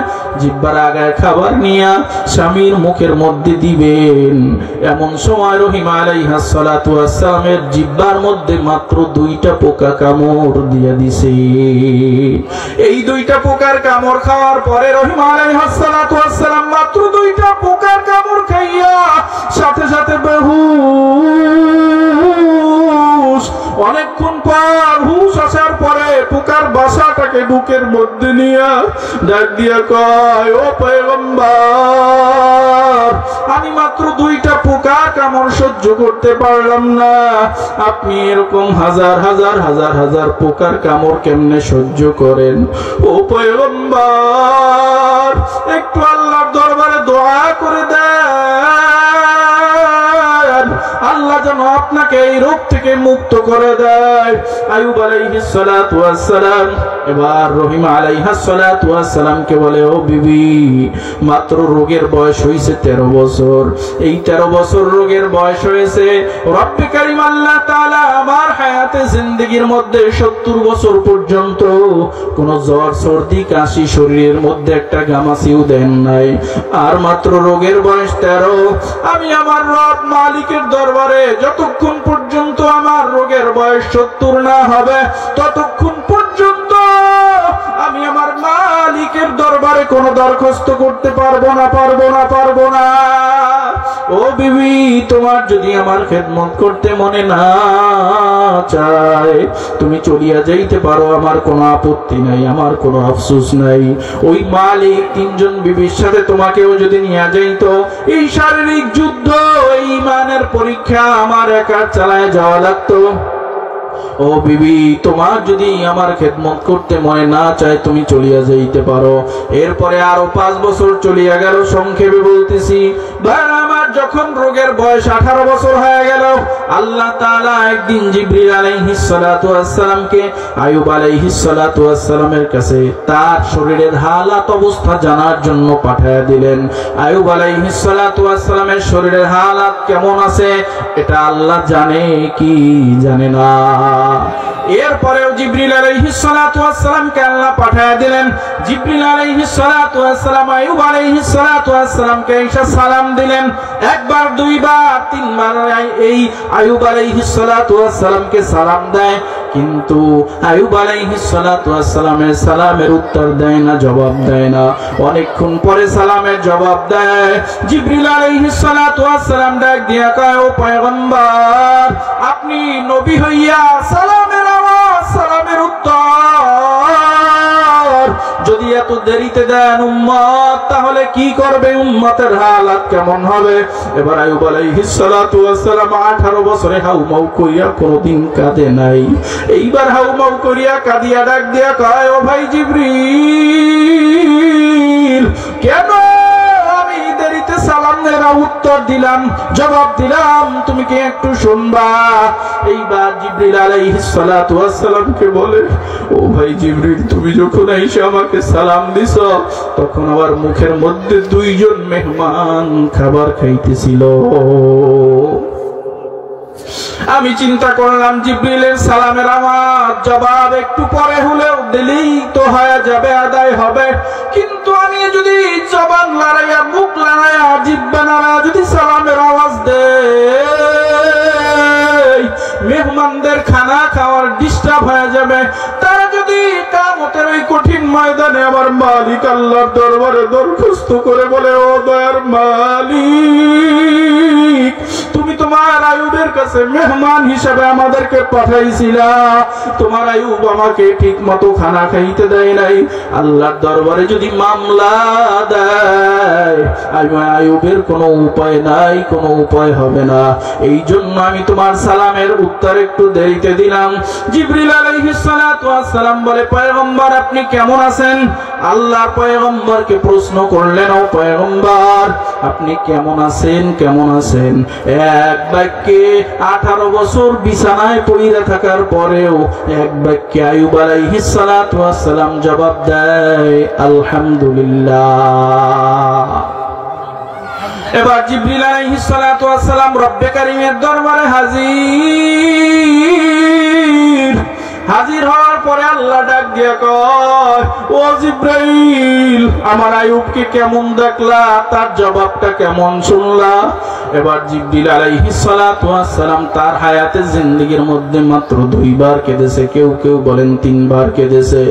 এইবার জিবরিল আলাইহিস সালাতু ওয়াস সালাম কাঁদিয়া কাঁদিয়া আল্লাহকে ডাক দিয়া কয়, ও দয়ার মালিক, মানব কুলে এত সুন্দর জবাব হতে পারে আমার জানা ছিল না। ও আল্লাহ, দীর্ঘ 18 বছর পর্যন্ত আপনি ঈমানের পরীক্ষার মধ্যে রেখেছেন, আপনি অসুস্থতা নামক নিয়ামত দিয়েছেন। এরপরে 18 বছর পর আপনার পয়গম্বর আইয়ুব আপনার শুকর আদায় করে আলহামদুলিল্লাহ বলে। এবার আল্লাহ তাআলা বলেন, ও জিবরিল, তাহলে আমার আইয়ুবকে কি করা যায়, কি পুরস্কৃত করা যায়? জিবরিল আলাইহিস সালাতু ওয়াস সালাম বলে, আল্লাহ, আমার 1 নাম্বার দাবি হলো আপনি আপনার আইয়ুবকে এখন সুস্থ করিয়া দেন, আপনার আইয়ুব পরীক্ষায় গোল্ডেন প্লাস। আল্লাহ তাআলা কয়, ও জিবরিল, যাও যাও, জান্নাত থেকে আমার আইয়ুবের জন্য 5টা পুরস্কার নিয়ে হাজির হও। জোরে কোন সুবহানাল্লাহ। আল্লাহর পয়গম্বর আইয়ুব আলাইহিস সালাতু ওয়াস সালামের কাছে জিবরিল আলাইহিস সালাতু ওয়াস সালাম হাজির হয়ে গেলেন। এবার আইয়ুব আলাইহিস সালাতু ওয়াস সালামকে কয়, ও পয়গম্বর, আল্লাহর হুকুমে জান্নাত থেকে আমি 5টা পুরস্কার নিয়ে আসি। এর আগে আল্লাহর হুকুমে আপনার রোগ ভালো কইরা দিব, এরপরে 5টা পুরস্কারে আপনাকে ভূষিত করব। ও পয়গম্বর, আপনি একটু আপনার ডান হাঁটুটা জাগাইয়া, ডান পাটা জাগাইয়া পায়ের গোড়ালি দ্বারা মাটির মধ্যে আঘাত করেন। মাটির মধ্যে আঘাত করার সাথে সাথে আল্লাহ তাআলা পানির ফোয়ারা সৃষ্টি করে দিবে। এবার আইয়ুব আলাইহিস সালাতু ওয়াস সালাম হাউমাউ কইরা কাঁদিয়া ডাক দিয়া কয়, ও ভাই জিবরিল, আমি কি দ্বারা আঘাত করব? আমার তো পায়ের গোড়ালি নাই, সব পায়ের গোড়ালি পোকায় খেয়ে ফেলছে। জিবরিল আলাইহিস সালাতু ওয়াস সালাম কয়, পয়গম্বর, ইশারা করেন আপনি। আল্লাহ তাআলা পানির ফোয়ারা বের করার দায়িত্ব হলো আল্লাহর। ওয়াল্লাযীনা জাহাদু ফীনা লানাহদিয়ান্নাহুম সুবুলানা ওয়া ইন্নাল্লাহা লামাআল মুহসিনিন।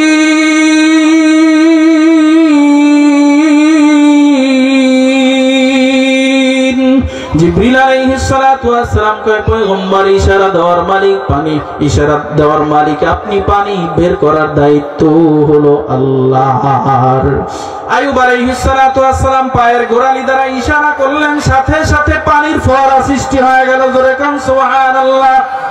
জিবরিল আলাইহিস সালাতু ওয়াস সালাম পানিটাকে হাতের মধ্যে নিয়ে পয়গম্বর আইয়ুব আলাইহিস সালাতু ওয়াস সালামকে বললেন, ও পয়গম্বর বিসমিল্লাহ বইলা পানিটা পান করেন। আইয়ুব আলাইহিস সালাতু ওয়াস সালাম বিসমিল্লাহ বইলা পানিটা পান করার সাথে সাথে একদম মিনিটের মধ্যে, সেকেন্ডের মধ্যে ঝরঝরা শরীরের সমস্ত পোকাগুলো পড়ে গেছে। এবার পোকার দাগ রয়ে গেছে, পোকার দাগ রয়ে গেছে, শরীরের অসুস্থতা রয়ে গেছে। এবার আইয়ুব আলাইহিস সালাতু ওয়াস সালামকে একটু পানি নিয়ে জিবরিল আলাইহিস সালাতু ওয়াস সালাম শরীরের মধ্যে ছিটা দিয়ে দিলেন।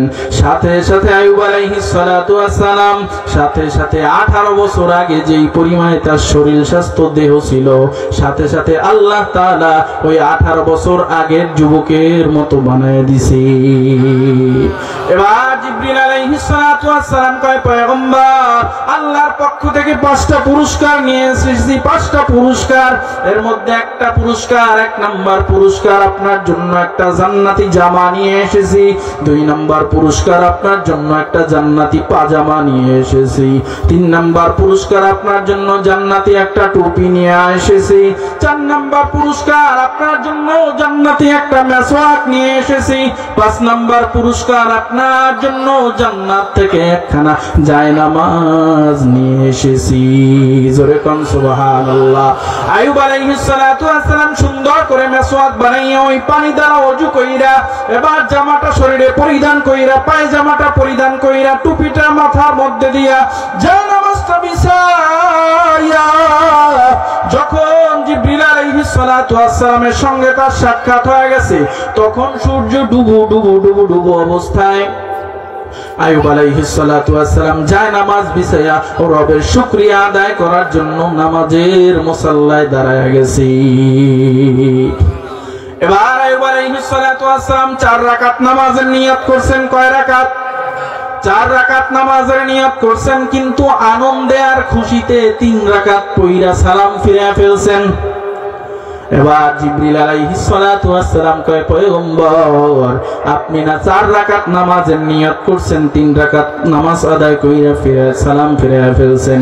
আল্লাহ ডাক দিয়া কয় ও জিবরিল তুমি তো আমার পয়গম্বর আইয়ুবের সঙ্গে নামাজে তুমি শরীক ছিলা না, নামাজে তুমি উপস্থিত ছিলা না, মুসল্লি ছিলা না। মুসল্লি ব্যতীত বাহিরের মানুষের লোকমা নেওয়া জায়েজ নাই। আমার আইয়ুব খুশি, তিনি খুশি হইয়া যা শুকরিয়া নামাজ আদায় করছে আমি আল্লাহ কবুল করে নিছি। কিয়ামত পর্যন্ত আমার যত উম্মত দুনিয়ার জমিনে আসবে সব নবীর উম্মতের উপরে আমি আল্লাহ এই মাগরিবের 3 রাকাত নামাজ ফরজ করে দিলাম। ভাইরা আমার, ওদিকে বিবি রহিমা আলাইহিস সালাতু ওয়াস সালাম মানুষের বাড়ি কাজ করে সন্ধ্যার সময় আসছে। আইসা ঘরের মধ্যে তাকায় দেখে কিরে ঘরের মধ্যে কোনো দুর্গ্রাণ নাই, খারাপ গ্রাণ নাই। ঘরের মধ্য থেকে জান্নাতি জান্নাতি একটা বাস আসতেছে, সুবাস আর সুবাস। সুবাসে গোটা এলাকা একেবারে সুবাসিত হয়ে গেছে।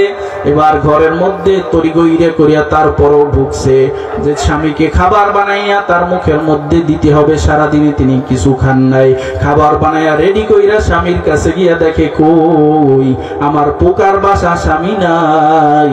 সেখানে যায় নামাজ বিছাইয়া কে জানো নামাজ আদায় করে। রহিমা আলাইহিস সালাতু ওয়াস সালাম লাফ দিয়া বাহিরে গিয়া বলে কে তুমি?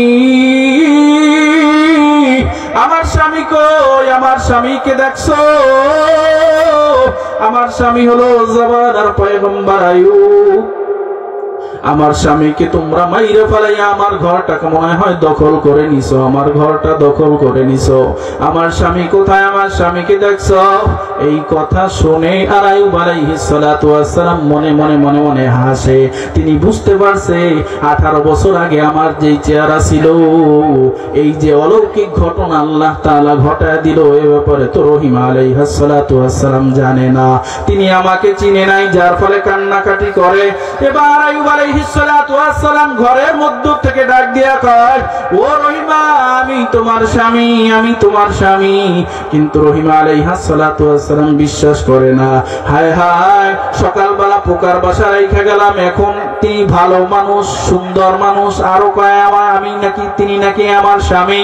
এবার আইয়ুব আলাইহিস সালাতু ওয়াস সালাম কয়, ও রহিমা, তোমার যদি বিশ্বাস না হয় ঘরের এক ফাঁকা দিয়া কোণা দিয়া তুমি তাকায় দেখো, 18 বছর আগে তোমার স্বামীর আইয়ুবের চেহারা যেরকম ছিল এখন সেরকম আছে কিনা। এবার রহিম আলাইহিস সালাতু ওয়াস সালাম একটু ফাঁক করে কয়, হায় হায়, ওই যে 18 বছর আগে আমার স্বামীর কানটা যেরকম এখন তো আমার স্বামীর কানের মতো দেখা যায়, 18 বছর আগে আমার স্বামীর নাকটা যেরকম ওরকম নাকের মতো দেখা যায়। হায় হায়, চোখের সাথেও তো মিল পাওয়া যায়, কপালের সাথেও তো মিল পাওয়া যায়, কণ্ঠের সাথেও তো মিল পাওয়া যায়। রহিম আলাইহিস সালাতু ওয়াস সালাম কয়, ও স্বামী গো, আল্লাহ তাআলা কিভাবে কি ঘটায় ফেললো আমাকে একটু বলেন। এবার আইয়ুব আলাইহিস সালাতু ওয়াস সালাম বলে, তুমি আগে ঘরের মধ্যে আসো, ঘরের মধ্যে আসো।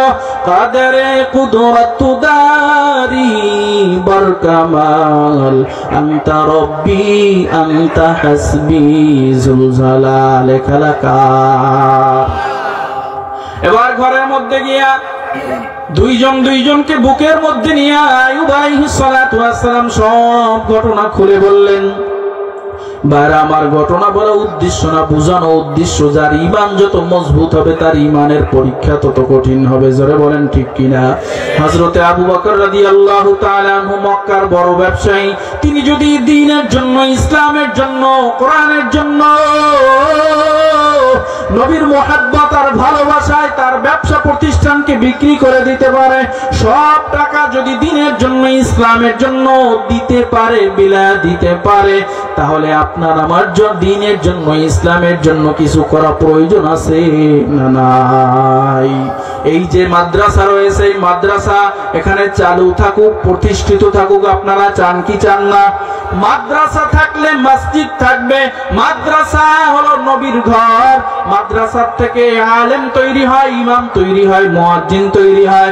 মাদ্রাসায় যদি ইমামতি কিভাবে করবেন, জানাজা নামাজ কিভাবে আদায় করাবেন, আজান কিভাবে দিবেন, এগুলো যদি মাদ্রাসায় শিক্ষা দেওয়া না হয়, মসজিদ অটোমেটিক বন্ধ হয়ে যাবে। কি বলেন ঠিক কিনা? ইহুদি বেঈমান মুশরিকরা চায় কোরআনের শিক্ষা যেন না থাকে, দ্বীনের শিক্ষা যেন না থাকে। তারা চায় মাদ্রাসা যেন ধ্বংস হয়ে যায়। কিন্তু যারা ঈমান এনেছি রব মালিক আল্লাহর উপরে, তারা চাইব মাদ্রাসা যেন প্রতিষ্ঠিত থাকে। এই জন্য আজকে আমাদের মুহতারাম প্রধান অতিথি যদি আপনাদের কাছে মাদ্রাসার জন্য কিছু চায়, আমরা দিতে রাজি আছি কি আছি না? কারা কারা রাজি আছি? আল্লাহু আকবার। কি হাত কমঠে কেন? আবু বকর রাদিয়াল্লাহু তাআলা আনহু যদি দ্বীনের জন্য, ইসলামের জন্য তার কত বড় ব্যবসা প্রতিষ্ঠান বিক্রি করে সব অর্থ যদি দ্বীনের জন্য দিতে পারে, ইসলামের জন্য দিতে পারে, আমাদের দ্বীনের জন্য, ইসলামের জন্য কিছু করা প্রয়োজন আছে না নাই? জোরে বলেন, আছে না নাই? এই যে উত্তর করুণা এমদাদিয়া মাদ্রাসা প্রতিষ্ঠিত থাকুক, কায়েম থাকুক। এলাকাবাসী এই মাদ্রাসার উসিলায় ধন্য হবে। এলাকায় যদি কোনো মুদ্দার কোনো ব্যক্তি ইন্তেকাল করে, এখানে বসে মসজিদ হয়েছে দেখেছি, পাশে দুহাত উঠাইয়া আল্লাহর দরবারে দোয়া করা হবে। ভাই আমার, বন্ধু আমার, অনেকে ছেলে সন্তান রেখে যায়, ছেলে সন্তান বছরে একবারও মা বাবার কবরের পাশে দাঁড়াইয়া কবরটা জিয়ারত করে না, সব পৌঁছায় না। এই সামনে লাইলাতুল বরাত আসতেছে, আগামী শুক্রবার দিবাগত রাতে নিসফে মিন শাবান। নবীজি সাল্লাল্লাহু আলাইহি ওয়াসাল্লাম বলেন, ইযা কানাত লাইলাতুন নিসফি মিন শাবান ফাকুমু লাইলাহা ওয়া সুমু নাহারাহা। এই দিন রাতে জেগে জেগে তুমি ইবাদত করো, পরের দিনে রোজা রাখো। রাতে ইবাদতের মধ্যে অন্যতম একটা ইবাদত হলো তুমি তোমার মা বাবার কবরের পাশে দাঁড়াও, দাঁড়ায় বলো রব্বির হামহুমা কামা রব্বায়ানি সগীরা। বলবেন হুজুর মা বাবার কবরের পাশে দাঁড়ানো কি শর্ত? আমি বলবো না না, মা বাবার কবরের পাশে দাঁড়ানো শর্ত না, তবে কবরের পাশে দাঁড়াইলে দিল নরম হয়, অন্তর নরম হয়, চোখে পানি আসে, মা বাবার কথা বেশি বেশি স্মরণ পড়ে, আর মনে মনে ধীরে ধীরে খেয়াল হয় আমার মা বাবা তো এই পথের পথিক হয়ে গেছে, আমিও তো ওই কবর পথের পথিক। আপনি যদি আপনার মা বাবার জন্য দোয়া না করেন, মাগফিরাতের দোয়া না করেন, মনে রাখবেন আপনার ছেলে সন্তান যারা দুনিয়ায় আওলাদ থাকবে তারাও কিন্তু আপনার রূহের মাগফিরাতের জন্য দোয়া করবে না। নবীজি সাল্লাল্লাহু আলাইহি ওয়াসাল্লাম বলেন তিনটা আমল কিয়ামত পর্যন্ত জারি থাকবে। এক নাম্বার ওয়ালাদুন সালিহুন, দুই নাম্বার আও ইলমুন ইউনতাফাউ বিহি আও ওয়ালাদুন সালিহুন, সাদাকাতুন জারিয়াতুন আও ইলমুন ইউনতাফাউ বিহি আও ওয়ালাদুন সালিহুন। এক নাম্বার সদকায়ে জারিয়া। এই মসজিদে যদি, এই মাদ্রাসায় যদি একটা টাকা দিয়া সাহায্য করেন, সহযোগিতা করেন, একখানা ইট দিয়া, একখানা টিন দিয়া, একখানা সিমেন্ট দিয়া যদি আপনি সাহায্য সহযোগিতা করেন, আপনার ওই টাকার মাধ্যমে যেই কাজকর্মগুলো এখানে করা হবে, এই মাদ্রাসা যতদিন পর্যন্ত থাকবে ততদিন পর্যন্ত আপনার আমলনামার মধ্যে সওয়াব পৌঁছে দিবেন কে? এই জন্য মাদ্রাসা দরকার আছে না নাই? জোরে বলেন। নবীজি সাল্লাল্লাহু আলাইহি ওয়াসাল্লাম বলেন আমার কোন উম্মত যদি জবানে একবার বলে সুবহানাল্লাহ, তাহলে তার আমলনামার থেকে 30টা সগীরা গুনাহ মাফ হয় আর 30টা নেক তার আমলনামায় জমা হয়। জোরে কোন সুবহানাল্লাহ। এই মাদ্রাসায় বসে এই সুবহানাল্লাহর আওয়াজ শিক্ষা দেওয়া হয়, আলহামদুলিল্লাহর আওয়াজ শিক্ষা দেওয়া হয়। নবীজি সাল্লাল্লাহু আলাইহি ওয়াসাল্লাম বলেন আমার কোন উম্মতের জবান দ্বারা একটা যদি আরবি হরফ উচ্চারণ হয়, রব্বে কারীম আল্লাহ তাআলা তার আমলনামায় কমসে কম 10টা নেকি লিখিয়ে দেয়। জোরে কোন সুবহানাল্লাহ। সামনে রমজান আসতেছে, একে কত? একে কমসে কম 70 গুণ সওয়াব পাবেন। এক রাকাত নফল নামাজ আদায় করবেন, কমসে কম 1 রাকাত ফরজের সওয়াব আল্লাহ আপনার আমলনামায় দিবেন। এজন্য এই মাদ্রাসায় দান করা প্রয়োজন আছে না নাই? যতদিন মাদ্রাসা থাকবে, দ্বীনি শিক্ষা প্রতিষ্ঠান থাকবে, ততদিন পর্যন্ত আপনার আমলনামার মধ্যে অটোমেটিক সওয়াব পৌঁছতে থাকবে, এতে বিন্দু পরিমাণে কোনো সন্দেহ নাই। কি বলেন, ঠিক কিনা? নবীজি সাল্লাল্লাহু আলাইহি ওয়াসাল্লাম বলেন উম্মতের দল, তোমরা দুনিয়ার জমিনে যত আমার কালাম দেখো, যত কথা দেখো, যত বাক্য দেখো, এই বাক্যগুলোর মধ্যে, এই কথাগুলোর মধ্যে, এই কালামগুলোর মধ্যে সব থেকে দামি কালাম, দামি কালেমা আমার কাছে 4টা। জোরে বলেন কয়টা? নবীজি সাল্লাল্লাহু আলাইহি ওয়াসাল্লাম বলেন শুধু আমার কাছে এই কালেমাগুলো, এই কালামগুলো, এই বাক্যগুলো দামি, শুধু এমনটা না, বরং আল্লাহ তাআলার কাছেও সব কথা, সব বাণী, সব কালেমা, সব ভাষার মধ্যে মাত্র 4টা কথা হলো দামি এবং পছন্দনীয়। জোরে কোন সুবহানাল্লাহ। নবীজি সাল্লাল্লাহু আলাইহি ওয়াসাল্লাম বলেন এই 4 কালেমা, 4 বাক্যের মধ্যে 1 নাম্বার বাক্য হলো সুবহানাল্লাহ। জোরে কোন সুবহানাল্লাহ। 2 নাম্বার বাক্য আলহামদুলিল্লাহ। 3 নাম্বার বাক্য লা ইলাহা ইল্লাল্লাহ। 4 নাম্বার বাক্য আল্লাহু আকবার। নবীজি সাল্লাল্লাহু আলাইহি ওয়াসাল্লাম বলেন এই 4 কালেমা, 4 বাক্য আল্লাহর কাছেও সবথেকে দামি এবং পছন্দনীয়। আমি নবীর কাছে ওই 4 কালেমা, এই 4 বাক্য সবথেকে দামি এবং পছন্দনীয়। এই দামি এবং পছন্দনীয় হওয়ার কারণে ও উম্মতের দল, তোমাদের জবান দ্বারা একবার যদি সুবহানাল্লাহর আওয়াজ বের হয়, আল্লাহ তাআলার কাছে দামি এবং পছন্দনীয় কালাম এবং কালেমা হওয়ার কারণে, বাক্য হওয়ার কারণে আল্লাহ তাআলা তোমার উপরে খুশি হইয়া কমসে কম 30টা নেকি তোমার আমলনামায় লিখিয়ে দেয়। জোরে কোন সুবহানাল্লাহ। শুধু 30টা নেকি লিখিয়া ফেরেশতারা ক্ষান্ত হয় না, ক্ষান্ত হয় না। তোমার আমল নামার থেকে কমসে কম 30টা সগীরা গুনাহকে আল্লাহ মুছিয়ে দেয়। আমার কোন উম্মতের জবান দ্বারা একবার যদি আল্লাহু আকবারের আওয়াজ বের হয়, তার আমল নামায় 30টা নেকি লেখা হয়, 30টা সগীরা গুনাহ মুছিয়ে দেওয়া হয়। আমার কোন উম্মতের জবান দ্বারা যদি একবার বের হয় লা ইলাহা ইল্লাল্লাহ, ওই উম্মতকে আল্লাহ 30টা নেকি লিখিয়ে দেয়, 30টা সগীরা গুনাহ মুছিয়ে দেয়। আমার কোন উম্মতের জবান দ্বারা একবার যদি বের হয় আলহামদুলিল্লাহ, তাহলে ওই উম্মতকে আল্লাহ 30টা নেকি লিখিয়ে দেয় না, 30টা নেকি লিখিয়ে দেয় না, বরং আমার ওই উম্মতের আমলনামার মধ্যে আল্লাহ তাআলা কমসে কম 40টা নেকি লিখিয়ে দেয়। জোরে কোন সুবহানাল্লাহ। কমসে কম তার আমলনামা থেকে 30-40টা সগীরা গুনাহকে আল্লাহ মুছিয়ে দেয়। নবীজি সাল্লাল্লাহু আলাইহি ওয়াসাল্লাম বলেন, উম্মতের দল, এই যে 30টা কইরা নেকি লেখা হলো, 40টা কইরা নেকি লেখা হলো, 30টা কইরা সগীরা গুনাহ মুছিয়ে দেওয়া হইল, 40টা কইরা সগীরা গুনাহ মুছিয়ে দেওয়া হইল।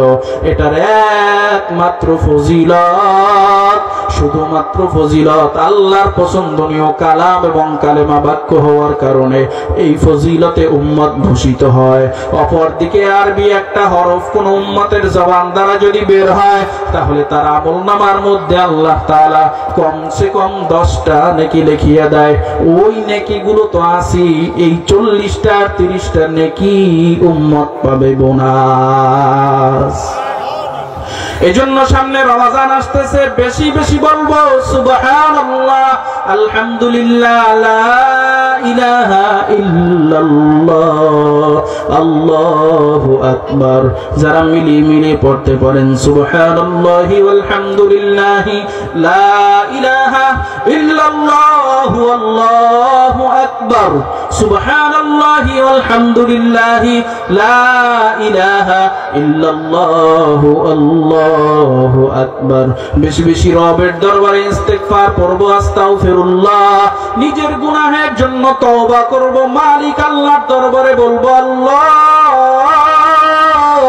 জিন্দেগিতে এমন কোন অপরাধ নাই, এমন কোন গুনাহ নাই, এমন কোন অন্যায় অপরাধ নাই, যেই অন্যায় অপরাধ, যেই গুনার কাজ আমার মাধ্যমে হয় নাই। ও রব্বে কারীম, সামনে রমজান আসতেছে, এই রমজানের উসিলায়, রমজানের পূর্বেই তুমি আমাকে আমার জীবনের সমস্ত গুনাহগুলো মাফ করে দাও। ভাই আমার, বন্ধুরা আমার, যা কিছু আলোচনা করলাম, রব্বে কারীম আল্লাহ তাআলা আমাকে সহ সবাইকে আমল করার তৌফিক দান করেন, আমিন।